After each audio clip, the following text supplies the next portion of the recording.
Hello student, welcome back to my channel railway Challenger. আজকের ভিডিওটা WP কেপির যারা aspirants রয়েছে তাদের জন্য মোস্ট ইম্পর্ট্যান্ট একটা ভিডিও হতে চলেছে। বিশেষ করে যারা কেপি কনস্টেবলের এক্সামটার প্রিপারেশন নিচ্ছ তাদের জন্য অনেক হেল্পফুল একটা ভিডিও হতে চলেছে। কারণ কলকাতা পুলিশের যেটা কনস্টেবলের প্রিলিমস এক্সামটা, যেটা খুব রিসেন্ট সংগঠিত হতে চলেছে, সেই পরীক্ষাতে তোমাকে টার্গেট স্কোর কত করতে হবে, অর্থাৎ কেপি কনস্টেবল প্রিলি এক্সামে তোমার সেফ স্কোর কত হলে তুমি একটা গ্রিন জোনে থাকতে পারছো, যাতে করে তুমি পিএমটি পিএটিতে কোয়ালিফাই করতে পারো। দেখো, প্রথমে যে রিটিনটা হবে প্রিলি, এই প্রিলি রিটিনে কিন্তু কোনো রকম নাম্বারটা কিন্তু আমাদের কাউন্ট করা হয় না, অর্থাৎ আমাদের নাম্বার কাউন্টিং করা হবে যেটা হচ্ছে গ্রাউন্ডের পর 85 নম্বরে যেটা মেন রিটিন অ্যান্ড 15 নম্বরে যেটা interview, out of 85 plus 15 equal to 100, এই আউট অফ 100 তোমার কিন্তু ফাইনাল মেরিট লিস্টটা তৈরি করা হবে। কিন্তু ডাব্লিউবিতে তো একটা রিটেনই কন্ডাক্ট হচ্ছে, যেটা মেন রিটিন 85 নাম্বার, তো ওটার থেকে কিন্তু নাম্বারটা নেওয়া হবে আর 15 নাম্বার ইন্টারভিউ, দেন 100-র মধ্যে কিন্তু ফাইনাল মেরিট লিস্ট তৈরি করা হবে। তো আজকের ভিডিওতে তোমাদেরকে আমি একটা ডিটেলস অ্যানালাইসিস করব, যেটা এই বোর্ডে তোমাদের সামনে আমি অ্যানালাইসিস সেকশনটা করে দেখাবো যে কলকাতা পুলিশের প্রিলি এক্সামের জন্য কত টার্গেট স্কোর তোমার মিনিমাম রাখতেই হবে। দেখো, এর আগে যেটা কেপি কনস্টেবল এক্সামটা হয়েছিল সেখানে কেউ ভাবতেও পারেনি যে এত হাই কাট অফ একটা যেতে পারে। অনেক ভালো ভালো স্টুডেন্ট আছে যারা কিন্তু প্রিলিমস এক্সামটাও কোয়ালিফাই করতে পারেনি, কিন্তু অনেক স্টুডেন্ট যারা রয়েছে যারা একদম শেষ একটা এজে দাঁড়িয়েছে। কারণ আজকের দিনে পিআরবির যে এক্সামগুলো হচ্ছে ডাব্লিউপি কেপি, সেখানে জেনারেলদের বয়স যেটা 27 থেকে 30 বছর করানো হয়েছে, এখানে অনেক স্টুডেন্ট কিন্তু পুনরায় আবার এই পরীক্ষাগুলোই প্রতিযোগিতায় অংশগ্রহণ করতে পারছে। তো কম্পিটিশন দিনের পর দিন কিন্তু একটা ভালোই বাড়ছে। তুলনামূলকভাবে দেখতে গেলে বিগত বছরে যেটা কাট অফ গিয়েছে, এই বছরের কাট অফ অর্থাৎ প্রিলিতে কীরকম থাকতে পারে, আজকের ভিডিওতে সেটা তোমাদের কাছে অ্যানালাইসিস করব। এটা কোনো কাট আপ ওরিয়েন্টেড ভিডিও না, প্রথমেই বলে রাখি। এটা হচ্ছে একটা অ্যানালাইসিস সেকশন, যেখানে তোমরা বুঝতে পারবে যে কেপি কনস্টেবল প্রিলি এক্সামের জন্য তোমার টার্গেট স্কোর কত রাখা উচিত, বা তোমার কত স্কোর হলে তুমি বুঝতে পারবে যে তুমি সেটা একটা গ্রিন জোনে থাকছো। ম্যাথ কত? 30 নম্বর, রিজনিং 30 নম্বর, জিকে কত? 40 নম্বর, টোটাল কত? 100 নম্বর। তাহলে এই যে 100 নম্বরের পরীক্ষা, যেটা 60 মিনিটে কমপ্লিট করতে হবে, যেটা হচ্ছে ওএমআর বেসড এক্সাম হবে, রাইট? এবার তোমরা বলবে যে আউট অফ 100 তাহলে কত স্কোরটা ক্যারি করতে হবে। আমি দেখো এটা একটা অ্যানালাইসিস সেকশনে দেখাবো যেটা কত স্কোর আসা উচিত বা এক্সামে কীরকম স্কোরটা তোমাকে রাখতে হবে। দেখো, এই যে 30 নম্বরটা ম্যাথে রয়েছে, এই জায়গাটায় অনেক স্টুডেন্ট রয়েছে যারা কিন্তু 10-12 তুলতে হিমশিম খেয়ে যাবে। অর্থাৎ 30-এর মধ্যে 10 থেকে 12টা নাম্বার যদি তারা পায়, এটার জন্য কিন্তু তারা অনেক মেহনত করছে। অনেক স্টুডেন্ট আছে যারা কিন্তু এই জায়গাটাতে আউট অফ 30 25-26 স্কোর ইজি করে দিচ্ছে। আবার অনেক স্টুডেন্ট রয়েছে যারা কিন্তু এখানে 30-এ ক্যারি করে নিচ্ছে। তাহলে আমি যদি একটা এভারেজ সেকশনের স্টুডেন্টের কথা বলি, তাতে করে এই 30 নাম্বার অঙ্কের মধ্যে ও কত স্কোর করতে পারতো? বলবে ডেফিনেটলি এই জায়গাটায় ন্যূনতম 17 থেকে 18 নাম্বার একটা এভারেজ সেকশনের যে স্টুডেন্ট হবে সে কিন্তু করে দিতে পারবে। পরীক্ষার হলে 30-এর মধ্যে সে 18টা কিন্তু একদম একুরেসি দিয়ে একটা এভারেজ সেকশনের স্টুডেন্ট কিন্তু রাইট অ্যান্সার করতে পারবে।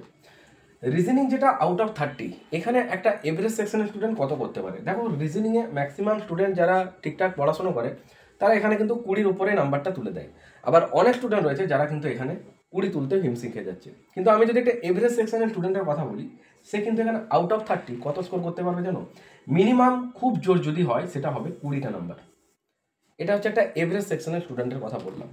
এবার আমি আসবো জিকে জিএসে। দেখো, জিকে জিএস যে পার্টটা, এটা একটা লার্জ সিলেবাস। এবার যারা ঠিকঠাক প্রিপারেশন নিচ্ছে, একটা প্রপার ওয়েতে কমপ্লিট করে আসছে সিলেবাসটা, টেস্ট দিচ্ছে, তারা কিন্তু এখানে মিনিমাম 40-এর মধ্যে 25-26 ইজি স্কোর ক্যারি করবে। যারা একটু ভালোভাবে পড়ছে তারা কিন্তু এখানে 40-এর মধ্যে 35-34 পর্যন্ত স্কোর ক্যারি করে দেবে। কারণ ডাব্লিউপি কেপির জিকে যে খুব হার্ড হয় এমন না, তুমি এসএসসি দাও, রেল দাও, সেখানে বুঝতে পারবে জিকে জিএসের ওয়েটেজটা কি। এবার এখানে 40-এর মধ্যে একটা এভারেজ সেকশনের যে স্টুডেন্ট থাকবে, সে মিনিমাম এখানে কিন্তু 25 স্কোর, এটা ইজি একটা এভারেজ সেকশনের স্টুডেন্টের কথা বললাম।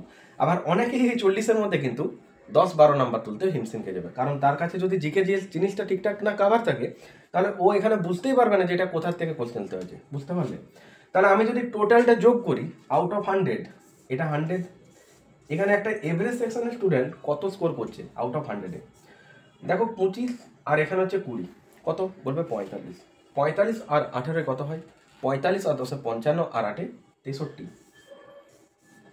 তাহলে আমি কত স্কোরটা বললাম? বলবে 63। এবার এটা কি করে হলো? ম্যাথে যেটা বললাম, সেখানে একটা এভারেজ সেকশনের স্টুডেন্ট 18 স্কোর ক্যারি করতে পারবে, একটা জিআই সেকশনে এভারেজ সেকশনের স্টুডেন্ট মিনিমাম এখানে 20টা নাম্বার ক্যারি করতে পারছে। জিকে জিএসে মিনিমাম 25 নাম্বার কিন্তু ক্যারি করতে পারবে একটা এভারেজ সেকশনের স্টুডেন্ট। তাহলে 25 আর 20 হচ্ছে 45, আর 10 হচ্ছে আমাদের 55, আর 8 হচ্ছে 63। তাহলে আউট অফ 100 63, এই যে স্কোরটা তোমাকে দেখালাম যে 100-র মধ্যে 63, এটা একটা এভারেজ সেকশনের স্টুডেন্টের কথা বললাম, কিন্তু এই স্কোরটা তাকে কিন্তু ক্যারি করে নেবে। বুঝতে পারলে?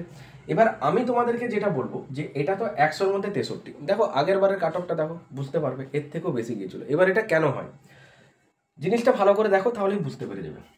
যে অ্যানালাইসিসটা করবো সেটা একটু মন দিয়ে দেখো, তাহলেই বুঝতে পারবে। যারা সিরিয়াস অ্যাসপিরেন্টস হয়েছো আশা করছি তোমরা ক্লিয়ার হয়ে যাবে সব কিছু। দেখো এই যে ম্যাথে আমি যেটা বললাম 18 একটা এভারেজ সেকশনের স্টুডেন্ট স্কোর করতে পারে। দেখা গেল পরীক্ষার হলে এমন কিছু অঙ্ক, কারণ এটা প্রিলিমিনারি এক্সামটা, এমন কিছু অঙ্ক আছে যে ওখানে ও আরও অতিরিক্ত একটা অঙ্ক পেরে গিয়েছে, বা হয়তো দুটো অপশান এলিমিনেট করেছে, একটা অপশানে ফেলেছে, হয়ে গেছে। রিজনিংয়ে দেখা গেল এমন একটা আসান কোশ্চেন ছিল যেটা ও লাস্টে মনে পড়লো যে আমি তো এটা ছেড়ে দিয়েছি, মনে পড়ে গেছে, করে দিল। জিকে জিএসে দেখা গেল 25টা হয়েছে, আরও 2-3টা ট্রাই করি, যদি একটা হয়ে যায়, বা এমন কিছু অপশান ছিল যেগুলোকে এলিমিনেট করে ও হয়তো ওখান থেকে করে দিতে পেরেছে। দেখা গেলো এখানেও আরও 2টো নাম্বার ক্যারি করে নিয়েছে। বুঝতে পারলে? তাহলে ওভারঅল এই যে নাম্বারটা দেখলে 3, এর সঙ্গে আরও 2 আর 1 3 আর 1 4 এই নাম্বারটা অ্যাড হতো। বুঝতে পারলে? 2 আর 1 3 আর 1 4, তাহলে 63 আর 4 কত হয়? বলবে 67। আমি তোমাকে বলবো যে এই জায়গাটা তোমাকে টার্গেট রাখতে হবে, 67। এবার এর সঙ্গে তোমাকে আমি বলবো +2, এটা তোমাকে আরও ধরে রাখতে হবে। যদি বলো কেন 70-র কাছে কেন নিয়ে যাচ্ছ, আমি সবসময় প্রথম থেকে আমার যারা ভিডিওগুলো দেখে বা যারা সিরিয়াস অ্যাসপিরিয়েন্স, তারা আমার কথাগুলো বুঝতে পারে যে আমি যখন একটা কোনো অ্যানালাইসিস করি, আমি অ্যানালাইসিসটা করে যে মার্কসটা আমি নিয়ে আসি, সেই মার্কসটার সাথে আমি কখনো বলি না যে -2 তুমি ধরো, কারণ আমি সবসময় সাজেস্ট করবো যে তুমি এর সাথে +2 এটাকে আরও তুমি এক্সিল করতে পারো, কারণ তোমার নাম্বারটা যদি বেশি থাকে সেটা তোমার জন্যই বেটার। আজকে কেপি কনস্টেবলের যেটা এক্সামটা হবে, এর আগে যখন হয়েছিল কেউ কি ভাবতে পেরেছিল যে এরকম একটা কাট অফ যাবে? যখন কাট অফ ভিডিও বেরোছিল তখন থাম্বনেল দেওয়া থাকতো এরকম দেখেছি যে ইতিহাসের বুকে প্রথম পুলিশের পরীক্ষায় এত কাট অফ গেল, ব্যাস হয়ে গেল যে এরকম একটা কাট অফ বেরোলো। কিন্তু এগুলো কোনো মানে অস্বাভাবিক ব্যাপার তা না, বুঝতে পারলে? কারণ কম্পিটিশন দিনের পর দিন বাড়ছে। এই যে 27 থেকে 30 এজ করা হলো, যারা বিগত বছর থেকে একটা প্রিপারেশন নিয়ে আসছে, দেখা গেল যে তারা হয়তো এটাই লাস্ট সুযোগ, তাহলে তুমি বলো তারা কি ছেড়ে দেবে? তারা কি ছেড়ে দেবে? অনেক এসএসসি অ্যাসপিরেন্স হয়েছে, তারাও তো এই পরীক্ষাগুলো দেয়। তাহলে তোমাকে যে ফাইটটা করতে হবে, এটা কাদের সাথে অ্যাকচুয়ালি করতে হবে? যারা জেনুইন স্টুডেন্ট, যারা সিরিয়াস স্টুডেন্ট, তুমি তো তাদের সাথে লড়ছো। যারা হয়তো ভালো পড়াশোনা করছে না, তুমি কি তাদের সাথে প্রিপারেশন করে লড়তে যাচ্ছ, নাকি ওই সমস্ত স্টুডেন্টগুলোকে দেখে নেবো পরীক্ষার হলে তাদের জন্য প্রিপারেশন করছো? ডেফিনেটলি এবার তুমি যদি ঠিকঠাক প্রিপারেশন করছো, তুমি যদি একজন সিরিয়াস অ্যাসপিরেন্স হও, তাহলে অন্যান্য স্টুডেন্টরা তোমাকে দেখে ভয় খাবে যে আমি একে কি করে হারাবো, আমি এর থেকে কি করে এগাবো। বুঝতে পারলে? তো নিজেকে সবসময় বি পজিটিভ, বুঝতে পারলে? সবসময় বি পজিটিভ থাকো, নেগেটিভিটি মাথার থেকে সরিয়ে দাও। যারা বিশেষ করে নেগেটিভ কথাবার্তা বলে তাদের থেকে অবভিয়াসলি সরে যাও, কারণ পরীক্ষার আগে তোমাকে অলওয়েজ থাকতে হবে একটা বি পজিটিভ, নিজের উপর সেলফ কনফিডেন্স ধরে এগিয়ে চলো। ডেফিনেটলি তোমার জীবনের সফলতা তুমি পাবে, কারণ যেভাবে তুমি পরিশ্রম করছো, যেভাবে তুমি কষ্ট করে পড়াশোনা করছো, তার দাম কিন্তু পাবে। ওকে, আমরা কমেন্ট সেকশনে দেখি যে অনেকেই বলো যে স্যার মেলদের তো বললেন, তাহলে ফিমেলদের বলুন, স্যার এসসি এসটিদের বলুন, স্যার ওবিসিদের বলুন, ইডাব্লিউএস এর বলুন। তো আমি এখানে আরেকটা আলাদা ক্যালকুলেশন করব, যেটা তোমাদেরকে একটু বুঝতে হবে। তাহলে আমি যেটা দেখলাম যে 67, এই 67 স্কোরটা কাদের জন্য? যেটা হচ্ছে একটা ইউআর ক্যান্ডিডেট মেলের জন্য। কি বললাম? ইউআর ক্যান্ডিডেট আমি যদি মেল বলি, এটা কিন্তু আগেই বলছি কোনো কাট আপ ভিডিও কিন্তু না, কাট আপ ভিডিও না, কারণ একটা এক্সামের আগে কেউ বলতে পারে না কাট আপ কত। আমি কেন? কেউ পারবে না। একটা পরীক্ষার কোশ্চেনের পেপার বা তার একটা ওয়েটেজ কীরকম, এটা না দেখে, কত স্টুডেন্ট সেখানে পার্টিসিপেট করছে, এটা না দেখে বলা যায় না, পসিবল না।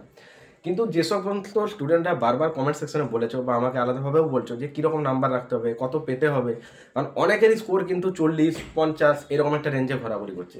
কারোর হয়তো 50-এর ওপরেই যাচ্ছে না, কারোর হয়তো 40-এর মধ্যে ঘোরাঘুরি করছে। তাদেরকে তো স্কোরটা ইমপ্রুভ করতে হবে। তো তুমি যদি বুঝতে পারো যে তোমাকে টার্গেট কত রাখতে হবে, তাহলে তুমি ডেফিনেটলি কিন্তু আরও সহজে পরীক্ষাটা ক্লিয়ার করতে পারবে। আমি মেল ক্যান্ডিডেট যেটা বললাম ইউআর, তাদেরকে ন্যূনতম এই 67+2 এটা কিন্তু তোমাকে টার্গেট রাখতে হবে। বুঝতে পারলে? এটা একটা ইউআর মেল। এবার আমি যদি বলি যে এটা তো মেলদের জন্য বলছি, তাহলে ওবিসির কত রাখতে হবে? ওবিসি বি বিশেষ করে কত রাখতে হবে? দেখো ওবিসির ক্ষেত্রে মনে রাখবে যে খুব বেশি যে ডিফারেন্স চাই এমনটা না। ওবিসির কত কাট অফ কম যেতে পারে? খুব জোর 2 নাম্বার বা 3 নাম্বার কমতে পারে। তাহলে 67 নাম্বারটা থেকে তুমি যদি 2 কমাও, সেটা হবে কত? 65। এটা মিনিমাম একটা ওবিসি ক্যান্ডিডেটকে কিন্তু এই নাম্বারটার কাছে থাকতে হবে।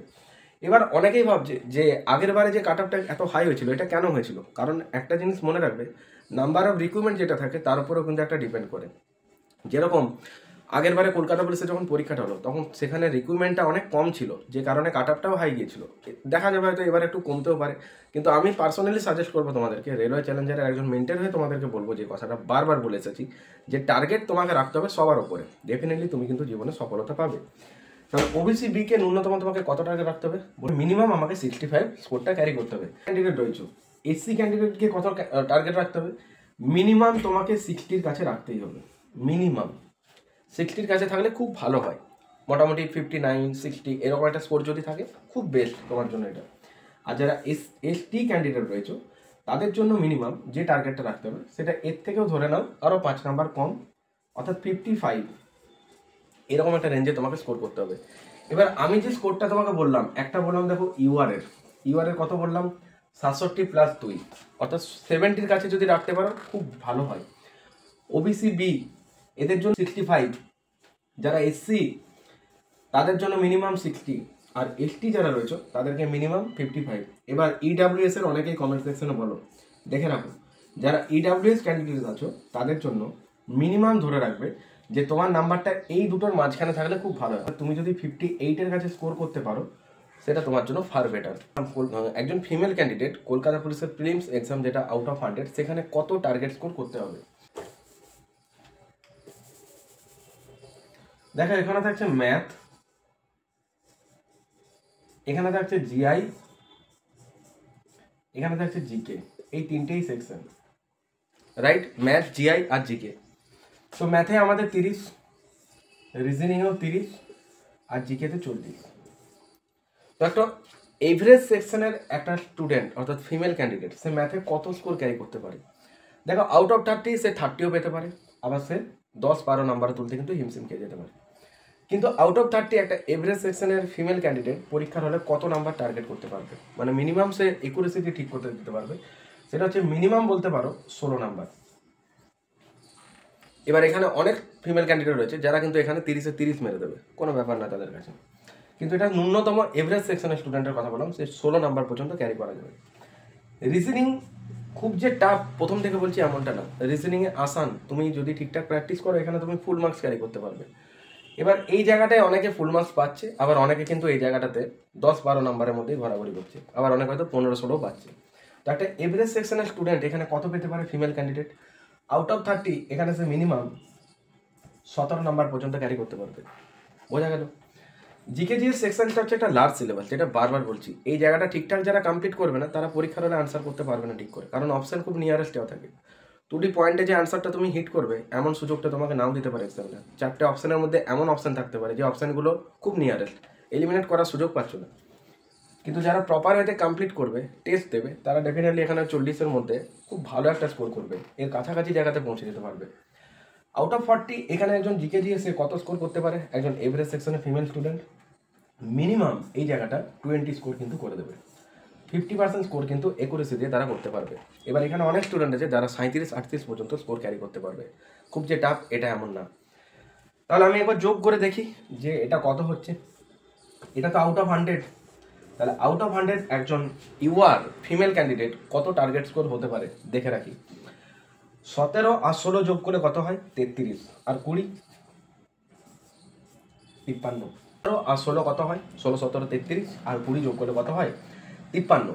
তাহলে আউট অফ 100 একজন ইউআর ক্যান্ডিডেট যারা ফিমেল প্রার্থী রয়েছে তাদের জন্য বলবো যে তোমাকে ন্যূনতম 100-র মধ্যে 53 এরকম একটা রেঞ্জে টার্গেট রাখতেই হবে। এবার তুমি যদি একজন সিরিয়াস অ্যাসপিরেন্স হও তাহলে তোমাকে আমি বলবো যে এর সঙ্গে তুমি আরও +3 এটা টার্গেট রাখবে, এর সাথে তুমি আরও +3 টার্গেট রাখবে। যারা ঠিকঠাক প্রিপারেশন নিচ্ছে তারা কখনো এইরকম রেঞ্জে টার্গেট করে না, তারা টার্গেট করে পরীক্ষাটা কত নাম্বারের, 100 নাম্বার, এখানে টার্গেট রাখবে, সেটা একজন মেল ক্যান্ডিডেট হোক একজন ফিমেল ক্যান্ডিডেট হোক।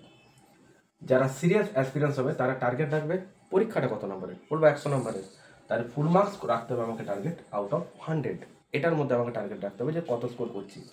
কিন্তু আমি যে এই অ্যানালাইসিসটা করি, এই অ্যানালাইসিসটা আমি তোমাদেরকে এটা বোঝানোর চেষ্টা করি যে একটা পরীক্ষার হলে একটা এভারেজ সেকশনের স্টুডেন্ট কত স্কোর করতে পারে। এই এভারেজ সেকশনের কথাটা বারবার কেন বলছি, কারণ এটা হচ্ছে পুলিশ ওরিয়েন্টেড এক্সাম। পুলিশ এক্সামের ক্ষেত্রে তোমার রিটিনটা যেরকম ইম্পর্টেন্ট, তার পাশাপাশি মার্কটাও হচ্ছে মোস্ট ইম্পর্টেন্ট। আজকে দেখা গেল এখানে যদি পিআরবি সাপোজ ফিমেল ক্যান্ডিডেট যারা রয়েছে, দেখা গেলো কথার মানে যদি বলতাম যে ধরো 82 কাট আপ যাবে, যেতেই পারতো। কেন? কারণ এখানে মাঠটা যদি না থাকতো, বুঝতে পারলে? কারণ পুলিশের চাকরিতে মেন হচ্ছে শারীরিক ক্ষমতা এবং শিক্ষাগতর জন্য এই রিটিন। তাহলে তুমি যখন রিটিনটা কোয়ালিফাই করছো, আফটার কোয়ালিফাইড ইউর রিটিন, তুমি সিলেক্ট হচ্ছ কোথায়? পিএমটিপিইটিতে। এবার পিএমটিপিইটিতে তোমাকে কোয়ালিফাই করতে হবে। এবার এখানে যারা এই নাম্বারটা ক্যারি করবে তারা পড়াশোনাতে হয়তো খুবই ভালো হতে হবে, তবে এই নাম্বারটা ক্যারি করতে পারবে। এবার এই জায়গাটায় আসা অনেক স্টুডেন্টের কাছে যে কঠিন এমনটা না, অনেক স্টুডেন্ট থাকবে যারা এরকম স্কোর ক্যারি করে দেবে 82, 85, কোনো ব্যাপার না। কিন্তু এই 82, 85-এর স্কোর যারা করছে, যে সমস্ত স্টুডেন্ট দেখা গেলো তার হয়তো চোখের প্রবলেম, দেখা গেলো তার হয়তো হাইট ঠিকঠাক নেই, দেখা গেলো তার হয়তো ওয়েট অনেক বেশি বা ওয়েট অনেক কম, বুঝতে পারলে? সে হয়তো মাঠে 1 পাক রান দিতে গিয়ে হাঁপিয়ে যাচ্ছে, যেখানে 4 পাক রান দিতে হবে 6 মিনিট 30 সেকেন্ডে। তাহলে ইটস নট আ জোক। এটা অনেকের কাছেই মনে হয় 6 মিনিট 30 সেকেন্ডের রানটা কোনো ব্যাপার না। আমরা ছোটোবেলায় যখন দৌড়েছি, লুকোচুরি খেলেছি, এত চোর পুলিশ খেলেছি, তখন কিন্তু কখনো আমরা হাঁপিয়ে যেতাম না। বিকেল হয়ে গেছে, সন্ধ্যে হয়ে গেছে, তখনও আমরা দৌড়ে বলছি। বাড়িতে থেকে বাবা মা ডাকতে আসছে যে পড়তে বসতে হবে, টিউশন আছে, তখনও হাঁপাচ্ছি না, বুঝতে পারলে? কিন্তু আজকে 4 পাক রান দেওয়ার জন্য, ঠিক টাইমে কমপ্লিট করার জন্য না জানি কত না পরিশ্রম করতে হয়, তবে সেই রানটা টাইমে আসে, তাই না? তাহলে এই জায়গাটা বুঝতে হবে। যদি আজকে মাঠটা না থাকতো, তাহলে 82, 85-তে কাট আপ দেওয়াটা কোনো যে অস্বাভাবিক ব্যাপার ছিল এমনটা কিন্তু না, বুঝতে পারলে? কারণ একটা রিটিন কোয়ালিফাই করে তুমি যখন মাঠ ক্লিয়ার করছো, তুমি তো অলরেডি 70% কমপ্লিট করেছিলে এক্সামটা, বুঝতে পারলে? আর যারা এত এত ক্যান্ডিডেট, তারা প্রিলিমসে তো বাদ চলে যায়। যারা সিলেক্টেড হয় এই সমস্ত স্টুডেন্টরা, তারা তো মাঠে আসবে। আফটার কোয়ালিফাই ইওর গ্রাউন্ড, তুমি যখন সেখান থেকে ফিট হয়ে যাচ্ছ, তারপর তুমি মেনে যাচ্ছ। ওই যে ভিড়টা ছিল প্রথম দিনের পরীক্ষার হলে, ট্রেনে বাসে যাওয়ার যে ভিড়টা, সেই ভিড়টা অনেক কমে যায় মেন এক্সামে। তুমি যেদিন ইন্টারভিউ দাঁড়াবে, দেখতে পাবে তোমার পিছনে কতজন দাঁড়িয়ে আছে। তাহলে সেই প্রথম দিনের ভিড় আর ইন্টারভিউর দিনের ভিড় কতটা তফাৎ, বুঝতে পারছো? তাহলে শেষ পর্যন্ত কারা টিকে থাকে? যারা ঠিকঠাকভাবে প্রিপারেশন স্ট্র্যাটেজিটাকে প্রপার ওয়েতে ফ্লো করে নিয়ে যায়, তারাই তো টিকতে পারে, বলো। তাহলে এই যে 82, 85 নাম্বারটা কেন হচ্ছে না? কারণ এখানে এভারেজ সেকশনের স্টুডেন্টগুলোকে টার্গেট করে। কারণ এখানে মাঠটাও তো কোয়ালিফাই করাতে হবে, বুঝতে পারলে? এই যে আরপিএফ রেটিং, আরপিএফ আর আমি যদি বলি এনটিপিসি, দুটোর মধ্যে তফাৎ কোথায় বলো তো? আরপিএফ আর এনটিপিসি দুটোর মধ্যে তফাৎ কোথায়? বলবে আরপিএফে কাট আপ যখন জোন ওয়াইজ ছিল সেটা আলাদা ব্যাপার, কিন্তু অল ইন্ডিয়া বেসড এটা কাট আপ যাবে। এখানে একটা কাট আপ কীরকম রেঞ্জে থাকবে ওভারঅল অল ইন্ডিয়াতে? বলবে এখানে মাঠটা হচ্ছে সোটা, কিন্তু এই মাঠটা তো কোয়ালিফাই করলে তবে তো চাকরি পাবে। তাহলে এত এত আরপিএফ বা যারা আগামী দিনেও হবে, তারা কীভাবে হবে? সমস্ত কিছু স্টেপগুলো কোয়ালিফাই করার পরেই তো জীবনে সফলতাটা আসবে। কিন্তু একটা জিনিস ভেবে দেখেছো, আরপিএফের রানিং টাইম 5 মিনিট 45 সেকেন্ডে 1600 মিটার রান। ছেলেদের ক্ষেত্রে তোমার 14 foot long jump, high jump যেটা 4 ফুট। তাহলে কেউ দেখা গেল রান কমপ্লিট করলো, হাই জাম্প কমপ্লিট করলো, লং জাম্প দিতে পারলো না। এমন স্টুডেন্ট আছে যারা হয়তো হাই জাম্প লং জাম্প দিতেই পারবে না। অনেক স্টুডেন্ট আছে যারা হয়তো ওই 5 মিনিট 45 সেকেন্ডের রানটাই আনতে পারবে না 4-5 পাঁচ রান দিয়েও। কিন্তু অনেক স্টুডেন্ট আছে যারা প্রথম থেকে জেদ্দা নিয়ে রেখেছে যে হ্যাঁ আমাকে পেতেই হবে, তার জন্য সেই পরিশ্রমটা আমি করে যাব কন্টিনিউ, তারা কিন্তু সফলতা পায়, বুঝতে পারলে? তাহলে এনটিপিসির কাট আপ আর আরপিএফের কাট আপের মধ্যে অনেক তফাৎ, কারণ এটা হচ্ছে অফিসিয়ালি একটা ওয়ার্ক, বুঝতে পারলে? আর এটা হচ্ছে রেলওয়ে প্রোটেকশন ফোর্স। তাহলে এই জায়গাটা বুঝতে হবে। এখানে কীরকম স্টুডেন্টগুলো দরকার? এভারেজ সেকশনের স্টুডেন্ট, যারা পড়াশোনাতেও ভালো হবে, যারা মাঠেও পারদর্শী হবে, তবে তো তুমি পুলিশের পরিচয় দিতে পারবে, তুমি তো একজন পুলিশ, তাই না? কিন্তু এনটিপিসিতে হাইট, ওয়েট এগুলো ডাজ নট ম্যাটার, তার জন্য এখানে ব্রেনটা ম্যাটার করে, বুঝতে পারলে? সো পুলিশ পরীক্ষায় এই যে কাট আপ নিয়ে যে অ্যানালাইসিসগুলো করছি, এখানে আমি এভারেজ সেকশনের স্টুডেন্টদের কথা কেন বলছি বোঝাতে পারলাম। তো বিশেষ করে যারা ফিমেল ক্যান্ডিডেট রয়েছে ইউআর, তাদের জন্য ফিমেলদের বলে রাখি। আর যে সমস্ত স্টুডেন্টরা আজকে প্রথমবার চ্যানেলে ভিজিট করছো রেলওয়ে চ্যালেঞ্জার ইউটিউব চ্যানেলটাকে সাবস্ক্রাইব করে পাশে বেল অন করে নোটিফিকেশান অন করতে হবে, কারণ এখান থেকে তুমি ম্যাথ, রিজনিং অ্যান্ড জিকে ক্লাসে একটা ভালো ইমপ্রুভ করতে পারবে। তো রেগুলার ক্লাস আপলোড করি, তার নোটিফিকেশান পাওয়ার জন্য সাবস্ক্রাইব করে বেল অন করে নোটিফিকেশানটা অন করতে হবে। আর ডেফিনেটলি যারা ভিডিওটা দেখছো তারা প্রত্যেকে ভিডিওটা একটা করে লাইক করো, তোমাদের লাইক খুব জরুরি। আর প্লেলিস্ট সেকশানে দেখো লীলা রায় ক্র্যাকের সলিউশন দেওয়া রয়েছে, যেখানে ম্যাথ, রিজনিংগুলো, তারপরের সেটগুলো থেকেও তোমরা সলিউশন ভিডিওগুলো পাবে খুব শীঘ্রই। আর ডেসক্রিপশন বক্সে টেলিগ্রাম গ্রুপের লিঙ্ক দেওয়া রয়েছে, তো ডেফিনেটলি টেলিগ্রামে জয়েন হয়ে যাও, কারণ সেখান থেকে তোমরা সমস্ত রকম ক্লাসের আপডেটগুলো পেয়ে যাবে। ফিমেল ক্যান্ডিডেট ইউআর এর জন্য কত টার্গেট স্কোর বললাম?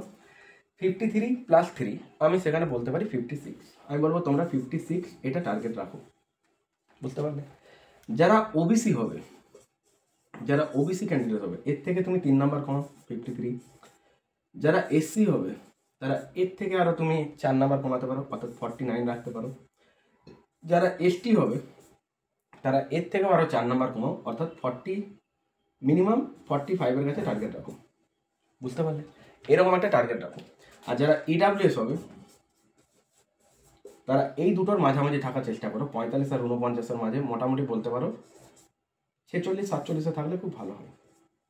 তোমরা যে ভিডিওতে যেটা দেখছো এটা হচ্ছে টোটালি একটা অ্যানালাইসিস, আমি কোনো বোর্ডে লিখে আনিনি UR SC ST OBC male female, কারণ এটা একটা কাট আপ না। আমার ভিডিও যারা দেখো, যারা আমার রেগুলার স্টুডেন্ট, রেগুলার ক্লাস করছে, তারা জানো যে এগুলো কোনো ভিডিও না, এগুলো হচ্ছে প্রপার একটা অ্যানালাইসিস। যে অ্যানালাইসিসটা করে আমি তোমাকে স্কোরটা বের করছি, আমি কোথাও লিখে আনিনি কাগজে, এটা হচ্ছে একটা অ্যানালাইসিস।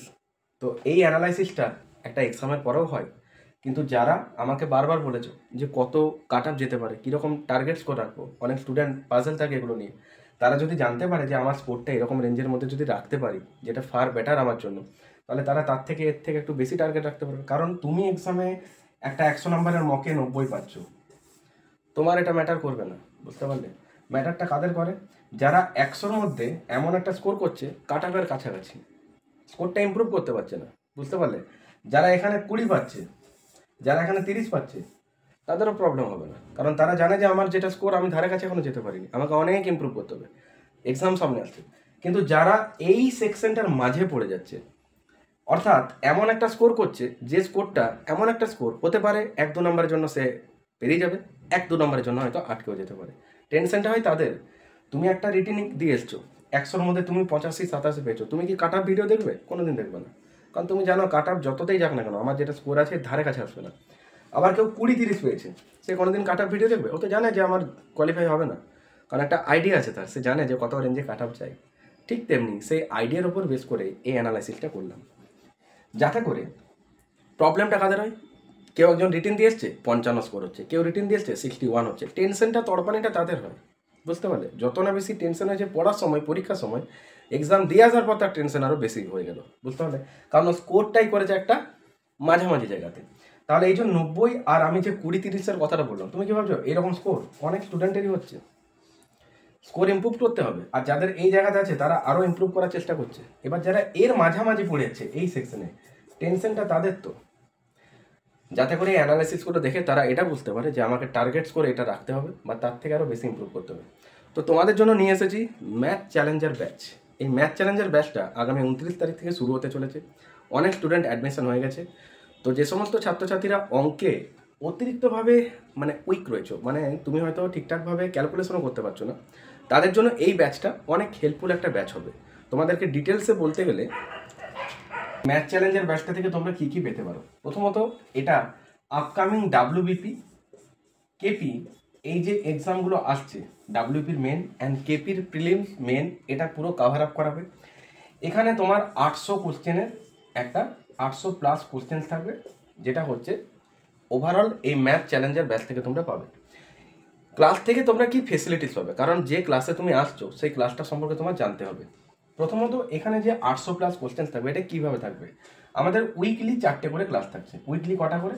উইকলি আমাদের 4 দিন করে ক্লাস থাকবে। ক্লাসটা যখন সন্ধেবেলায় শুরু হবে তার ঠিক ঘন্টাখানেক আগে তোমাদের কাছে একটা পিডিএফ পৌঁছে যাবে, যেটা আমাদের ম্যাথ চ্যালেঞ্জের গ্রুপ রয়েছে, যারা যারা পেমেন্ট ক্লিয়ার করছে সেখানে আসছে, সেই গ্রুপে যারা জয়েন করছে সেই গ্রুপে কিন্তু আমরা একটা কোশ্চেন সেট পাঠিয়ে দেবো, যেখানে 25টা কোশ্চেন থাকবে। কটা? 25টা, রাইট? এবার এই যে পিডিএফটা তোমার কাছে পৌঁছে গেল, গ্রুপে দিলাম, তুমি চাইলে প্রিন্টও করতে পারো, ফোনেও রাখতে পারো, অ্যাজ ইউর উইশ। ক্লাসে এই 25টা কোশ্চেন টোটাল অ্যানালাইসিস করা হবে। কীভাবে? এক্সাম অ্যাপ্রোচে। এটা হচ্ছে ভিভিআই। যদি বলো কেন? কারণ 60 মিনিট সময় তোমার কাছে আর 100টা প্রশ্ন। ভেবে দেখেছো এই জায়গাটা? তুমি যদি একটা কোশ্চেনের জন্য 1 মিনিটও টাইম দিয়ে দাও, তাহলে 100 মিনিট কাভার আপ হয়ে যাচ্ছে। কিন্তু তোমাকে তো কমপ্লিট করতে হবে 60 মিনিটে। রেজিস্ট্রেশন ফিল আপ আছে, 2বার সিগনেচার আছে, এক্সাম প্রেসার আছে। তো তোমাকে তার জন্য হাতের স্পিডটা ইমপ্রুভ করতে হবে, জানতে হবে ম্যাথের এক্সাম হলের অ্যাপ্রোচ, তবে তুমি এক্সামে গিয়ে ম্যাথগুলোকে টাইমে সলভ করতে পারবে। কেউ কোনো একটা অঙ্ককে করবে 3 মিনিটে, আর তুমি যদি সেটাকে ভিজুয়ালাইজ আনসার করতে পারো বা 1-2 লাইনের মধ্যে তুমি যদি বুঝতে পেরে যাও এটার আনসার এটা হবে, তাহলে সেটাই ফার বেটার তোমার জন্য। বুঝতে পারলে? ইউনিট ডিজিটের ট্রিক্স এর অ্যাপ্লিকেশন অনেকে জানে না। 4টে যে অপশান থাকে কী জন্য, এই যে 4টে অপশান কী জন্য থাকে, ABCD, ওগুলো কি দেখার জন্য যে কোন অপশানটাই কোথায় বসে আছে সেটা তুমি ওইভাবে ফিল আপ করো? না, অপশানগুলো দেওয়া হয় এক্সামিনার কী জন্য দেন, যাতে করে আমাদের সুবিধার্থের জন্য। বুঝতে পারলে? এবার তোমাকে জানতে হবে অপশন টেস্টের অ্যাপ্লিকেশন। 4টে অপশান আছে বলে 4টেকে টেস্ট করবো, তাহলে তুমি আর কি অ্যাপ্লিকেশন শিখলে? বুঝতে পারলে? তোমাকে জানতে হবে অপশন টেস্টের অ্যাপ্লিকেশন। এই অ্যাপ্লিকেশনটা তোমার এক্সামে অনেক হেল্প করবে, কারণ কিছু ম্যাথ এমন হয় যেটা তুমি যদি অপশন টেস্টে অ্যাপ্রোচ দাও, যেটা তোমাকে হয়তো উইদিন 10 সেকেন্ডে আনসার দেবে, আর ওই অঙ্কটাই তুমি যদি XY ধরে করো, তাহলে হয়তো 4 মিনিট তোমার টাইম চলে গেল। এবার তুমি বলো, রিজনিংয়ে যে কোশ্চেন্সটাই টাইম দেওয়া ছিল তুমি হয়তো সেই জায়গাটায় টাইম দিতে পেলে না। ম্যাথের যে অঙ্কটা হয়তো সত্যি 1 মিনিট টাইম লাগবে, তুমি সেখানেই টাইম দিতে পেলে না। তাহলে যেখানে টাইম দেওয়া সেখানে দাও। যেটা উইদাউট পেন সেটা উইদাউট পেন করো, যেটা ওরেল ক্যালকুলেশন করো। ওরেল ক্যালকুলেশনগুলো তো জানতে হবে, ওরেল ক্যালকুলেশনটাও তোমাকে জানতে হবে। আমি যদি তোমাকে এখন বলি বলো তো 25 × 24 করলে কত হয়, তুমি তো ঘাবড়ে যাবে। এবার আমি যদি বলি 24কে তুমি যদি বলো যে 20 + 4 বলতে পারো, বলবে হ্যাঁ, এগুলো ওরেল হবে, মুখে পেন নিও না। তাহলে 25 × 2 = 50, একটা শূন্য আছে 500, 25 × 4 = 100, কত হলো 600, কতক্ষণের ব্যাপার। বুঝতে পারলে? তো এক্সামে তোমাকে এই অ্যাপ্রোচগুলো জানতে হবে, কারণ 25 × 24 আছে, 25 × 24 মানে কি, আমি বলতে পারবো 20 + 4 মানে 24, তাহলে 25 × 2 = 50, তাহলে 25 × 20 হলো 500, আর 25 × 4 এটা মানে 100, এদের দুজনকে যোগ করে 24 হয়, তাহলে দুটো ডাটাকে অ্যাড করে 600 হয়। ক্লিয়ার? এবার এটাকে অপশানে যদি আমি হিট করতাম, কীভাবে করতাম, আমি দেখছি 24 আছে, 24 মানে কি বলবো 3 × 8, তুমি তো বলতে পারো 6 × 4 মানে 24 হয়, হ্যাঁ হয়। আমি 3, 9, 11 এগুলোকে টার্গেট করি পরীক্ষাতে। কেন? কারণ এগুলোর থেকে খুব ইজি আমরা আনসার পাবো, আর এক্সামিনার তার জন্য 3, 9, 11 অ্যাপ্লিকেশন পরীক্ষাতে খুব দেয়। এবার 3 দিয়ে ডিভিজিবল হবে তার সিস্টেমটা কি, বলবে ডিজিট সাম। এখানে দুটো শূন্য আছে, এর ডিজিটের কোনো খেলি নেই। দেখো 6, এটা 3-এরই গুণিতক, হয়ে গেল। বুঝতে পারবে? তো এইভাবে তোমাকে অপশান টেস্টগুলো জানতে হবে, অপশানের অ্যাপ্লিকেশন জানতে হবে, টাইম অ্যান্ড ডিস্টেন্সের রেশিও ফরম্যাটটা জানতে হবে, যে টাইম অ্যান্ড ডিস্টেন্স রেশিও ফরম্যাটে কীভাবে করবো।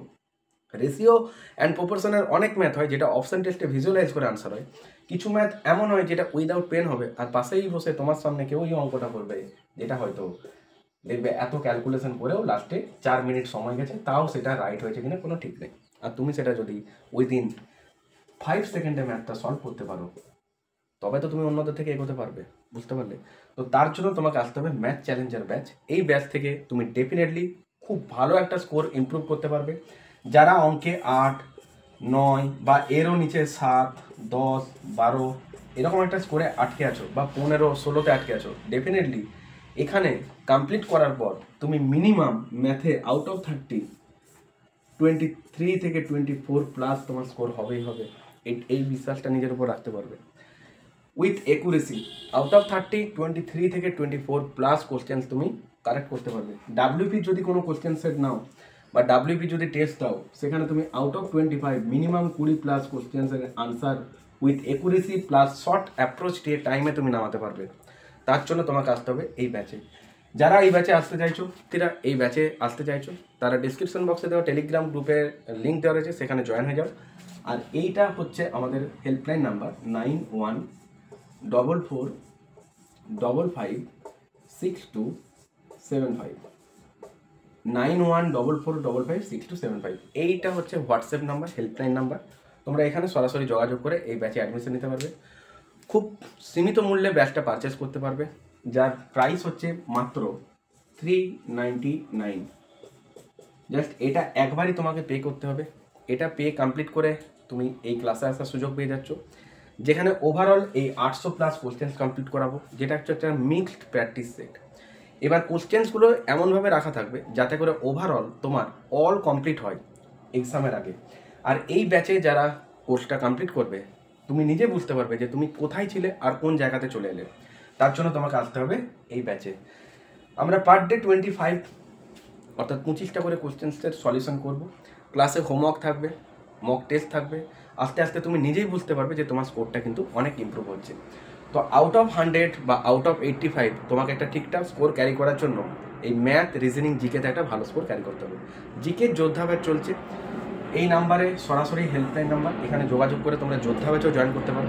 জিকে জিএস এর জন্য যে যোদ্ধা ব্যাচটা, এটা হচ্ছে একটা কুইক রিভিশন জিকে ক্লাস। দেখো, এক্সামের আগে তোমার রিভিশন দেওয়াটা মোস্ট ইম্পর্টেন্ট, কারণ তুমি ওভারঅল নতুন পড়ে যাচ্ছ, কিন্তু প্রিভিয়াস পড়াগুলোকে তো রিভিশন দিতে হবে।